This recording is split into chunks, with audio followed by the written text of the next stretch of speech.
Ardam ke te Jehovah non ne tum long do tha ne tum ke papi sai de nang ki ing tu re da ba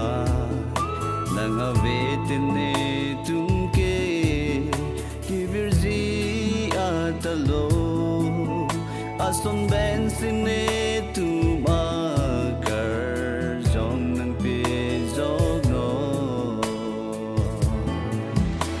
Nam ke te Jehovah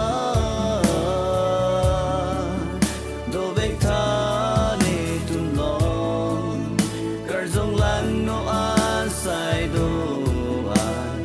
sat ben pi zong no nan ra nan nong pi te ji apa ja kun ne pi no Pak le ông dung se ta nang le pe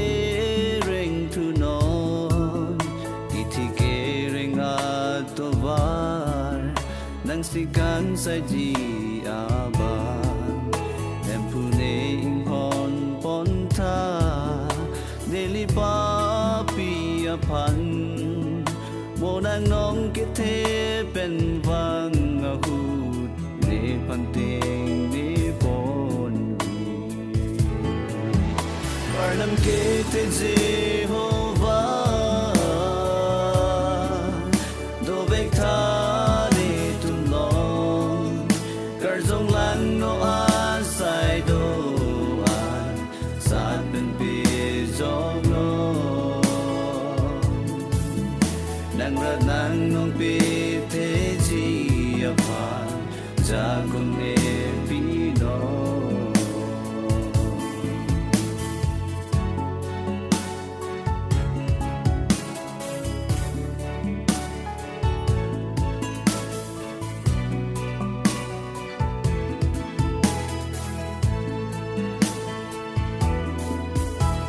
Pen pleng se da pir the ne ki reng bom ma hu jurun ne ki thi ki su ka he no pen si pleng se bon ta nang le a ve te ne tum a kai a pan thang nat ke reng dun ji a pan ne tum